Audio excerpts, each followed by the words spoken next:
পড়ার বিষয় পক্ষ থেকে বলছি, তোমরা যারা কলকাতা বিশ্ববিদ্যালয় সেকেন্ড সেমিস্টার পরীক্ষা দেবে, যারা হিস্ট্রি অনার্স নিয়ে পড়ছো, তাদের যে ডিএসসিসি পেপার 2 আছে, তার আমরা পড়ার বিষয় পক্ষ থেকে সাজেশান নিয়ে এসেছি। এই প্রশ্নগুলো অবশ্যই ভালো করে পড়বে। এই পেপারটি হচ্ছে social reformation and cultural patterns of the ancient world other than India. তা এইগুলো অবশ্যই ভালো করে পড়বে। আমরা পড়ার বিষয় পক্ষ থেকে তোমাদের যে সাজেশানগুলো দিচ্ছি, তোমরা দেখো বিগত বছরে আমরা যে সাজেশান দিয়েছি বা সেমিস্টারে দিয়েছি, বা তোমরা যদি ফার্স্ট সেমিস্টারে দেখে থাকো, দেখো কী পরিমাণ কমন পেয়েছো। তোমরা জানো, অনেকেই জানো, আবার অনেকে হয়তো জানো না, যে আমরা পড়ার বিষয় পক্ষ থেকে হিস্ট্রি এবং এডুকেশন অনার্স এবং history pol science philosophy education major minor এবং হিস্ট্রি পল সায়েন্স ফিলোসফি এডুকেশনের আইডিসি এবং ফার্স্ট এবং সেকেন্ড সেমিস্টার ইএনভিএস এবং সিভ্যাকের নোট এবং সাজেশান দিয়ে থাকি।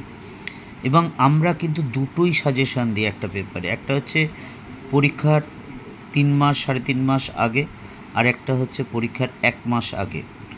অনেক জায়গায় দেখেছি, বেশ কিছু চ্যানেলে দেখছি যে একটা সাজেশানই 4-5 বার দিচ্ছে এবং পরবর্তীকালে বলা হচ্ছে 100% কমন, এবং 4-5টা যে সাজেশান দেওয়া হচ্ছে তাদের কোশ্চেন কিন্তু অনেক এদিক ওদিক হচ্ছে।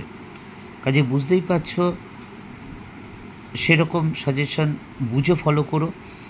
যদি তোমার মনে হয় আমাদের পরের বিষয় চ্যানেলটি যে ফার্স্ট সেমিস্টারে যারা পরীক্ষা দিয়েছে সেগুলো প্রশ্নগুলো দেখো, বা ফোর্থ সেমিস্টার পরীক্ষা শেষ হলো, বা বিগত বছরে যারা পরীক্ষা দিয়েছে বিভিন্ন সেমিস্টারে আমাদের পড়ার বিষয় পক্ষ থেকে দিয়েছি, যদি মনে হয়, যদি উপকার পাও মনে করো, তাহলেই চ্যানেলটি লাইক করবে, সাবস্ক্রাইব করবে, বেল আইকন টিপে রাখবে। তা না হলে কিন্তু অবশ্যই করবে না। অবশ্যই তোমরা উপকার পেলেই হবে, তাহলেই করবে। আর আমরা কিন্তু পড়ার বিষয় পক্ষ থেকে, আমি বলছি, আমার দীর্ঘ 23-24 বছর শিক্ষকতার অভিজ্ঞতা, এবং আমি ছাড়া আরও 13 জন শ্রদ্ধেয় শিক্ষক শিক্ষিকা আছেন যারা বিভিন্ন স্কুল কলেজের সাথে যুক্ত। কাজেই আমরা কিন্তু এটা সম্পূর্ণ আমাদের এই চ্যানেলের মাধ্যমে দিচ্ছি, অন্য কোনো মাধ্যমে নয়। এবং বুঝতেই পারছো, হাতে লিখে করা হচ্ছে। কাজেই এগুলো অবশ্যই দেখে যেও। তোমরা জানো, তবু একবার বলে দিই, প্রশ্নের প্যাটার্নটা দেখে নাও, যে তোমরা লেখা পরীক্ষা 75 নম্বরে দেবে, তার মধ্যে 5 নম্বরে 6টা প্রশ্ন থাকবে, তোমাকে 3টে লিখতে হবে, এবং 20 নম্বরের 6টা প্রশ্ন থাকবে, তোমাকে 3টে লিখতে হবে। টোটাল 75 নম্বরের পরীক্ষা। তা চলো আমরা যে 5 নম্বরের যে সাজেশানগুলো সেটা শুরু করি। দেখো, 5 নম্বরের যে সাজেশানটা আছে, ডিএসসিসি 2 এর সাজেশান 2025-এর, তোমাদের ফর্ম ফিল আপ ডেট দিয়ে দিয়েছে, এবং হয়তো পুজোর পরে, অবশ্যই পুজোর পরে পরীক্ষা হবে, পুজোর আগে পরীক্ষা হবে না। এই প্রশ্নগুলো কিন্তু ভালো করে পড়ে, এবং পরবর্তীকালে কিন্তু আমরা আরেকটা সাজেশান দেব, সেটা কিন্তু অবশ্যই, তবে হ্যাঁ বলতে পারি এর মধ্য থেকেই থাকবে, এবং সেটা আমরা একটু কমিয়ে দেবো। তবে বলতে পারছি ওগুলো খুব ইম্পর্টেন্ট, তার মানে এই নয় যে ওগুলো করলেই 100% আসবে। ওগুলো বেশি ভালো করে অবশ্যই পড়বে। দেখে, তবে হ্যাঁ, এই যা দিয়েছি এর মধ্যে থেকেই থাকবে। প্রথম প্রশ্ন, প্রাচীন মিশরীয় ধর্মীয় বিশ্বাস সম্পর্কে লেখো। 2 নম্বর, টিকা লেখো স্পার্টাকাস। 3 নম্বর, প্রাচীন চীনে সাং রাজবংশের যুগে চীনা ভাষার বিকাশ। 4, টিকা লেখো প্রাচীন রোমের ব্যবসা বাণিজ্য। 5, প্রাচীন স্পার্টায় হেলোটদের ভূমিকা। 6, টিকা লেখো হেরোডোটাস। 7, নিম্ন পুরাপ্রস্তর বা প্রাচীন প্রস্তর যুগ সম্পর্কে লেখো। 8, প্রাচীন চীনে সাং আমলের রাষ্ট্র ব্যবস্থা। 9, পশুপালক যাযাবর বৃত্তি বলতে কী বোঝো। 10, তুকিডিডিস, টিকা লেখো তুকিডিডিস। এবং লাস্ট কোশ্চেন, গ্রিস দার্শনিক সক্রেটিসের কৃতিত্বের মূল্যায়ন করো। তা চলে এবার আমরা 20 নম্বরের কোশ্চেনগুলো দেখে নিই। আমরা 20 নম্বরের প্রশ্নগুলো নিয়ে এসেছি, এগুলো অবশ্যই ভালো করে পড়বে, খুব বেশি প্রশ্ন নেই। এবং আবার বলছি, আমরা কিন্তু পুজোর জাস্ট পরে আর একটা ফাইনাল সাজেশন দেব, ওগুলো কিন্তু বেশি ভালো করে পড়ে যাও। তার মানে এই নয়, আসার সম্ভাবনা থাকলেও যে আমি বলতে পারবো না 100% পাবে, তবে ওগুলো কিন্তু অবশ্যই ভালো করে দেখে যেও। এবং আমরা যে ফাইনাল সাজেশান দিই সেগুলো কী পরিমাণ কমন এসেছে ওটা কিন্তু অবশ্যই একবার দেখো। প্রথম প্রশ্ন দেখো, প্রাচীন রোমে দাস ব্যবসা সম্পর্কে লেখো। 2, মানুষের বিকাশ ও বিবর্তনের সংক্ষিপ্ত ইতিহাস লেখো। 3 নম্বর, নব্যপ্রস্তর যুগীয় বিপ্লবের প্রধান বৈশিষ্ট্য।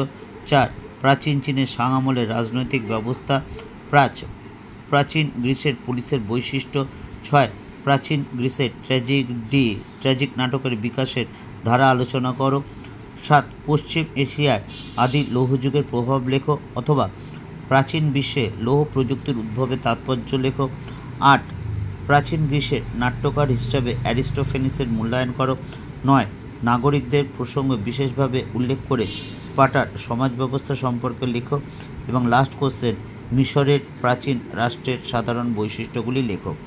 এই 10টা কোশ্চেন 20 নম্বরের আর 11টা কোশ্চেন 5 নম্বর। এগুলো অবশ্যই তোমরা দেখে যেও। এবং আমরা পড়ার বিষয়ের পক্ষ থেকে তোমাদের জন্য, অর্থাৎ যারা হিস্ট্রি বা এডুকেশন অনার্স করছো বা হিস্ট্রি, পল সায়েন্স, ফিলোসফি এবং এডুকেশন যাদের মেজর বা মাইনর সাবজেক্ট আছে, বা history, pol science, philosophy, education যাদের আইডিসি পেপার আছে, এবং ফার্স্ট এবং সেকেন্ড সেমিস্টারে ইএনভিএস এবং সিভ্যাকের নোট এবং আমরা সাজেশান দিয়ে থাকি।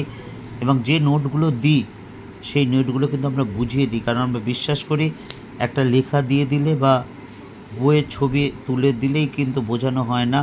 অনেক জায়গায় দেখেছি বিভিন্ন প্রকাশনী সহায়িকা বই থেকে তুলে ধরা হচ্ছে তোমাদের জন্য, সেটা আমাদের পক্ষে বা আমরা কিন্তু মানতে পারি না। কারণ নোট সবসময় হবে কোনো সহায়িকা বই থেকে নয়, নিজের থেকে হবে, নিজস্বতা থাকবে। যাই হোক, যদি ভালো লাগে, আবার বলছি পরের বিষয়ের পক্ষ থেকে, যদি ভালো লাগে চ্যানেলটা লাইক করে সাবস্ক্রাইব করে বেল আইকন টিপে রেখো। এবং তোমাদের জন্য বিশ্ববিদ্যালয় থেকে যে সকল গুরুত্বপূর্ণ নোটিফিকেশান দেবে সেগুলো কিন্তু আমরা তোমাদের এই মাধ্যমেই দেব। এইটুকুই পড়ার বিষয়ের পক্ষ থেকে। বিল গেটসের কথাটা বলে শেষ করি। তিনি বলেছেন তিনি অনেক মেধাবীকে ব্যর্থ হতে দেখেছেন, কিন্তু কোনো পরিশ্রমীকে ব্যর্থ হতে দেখেননি। কাজে ভালো করে পড়াশোনা করো, চেষ্টা করো, নিঃস্বার্থভাবে খেটে যাও, অবশ্যই ফল পাবে।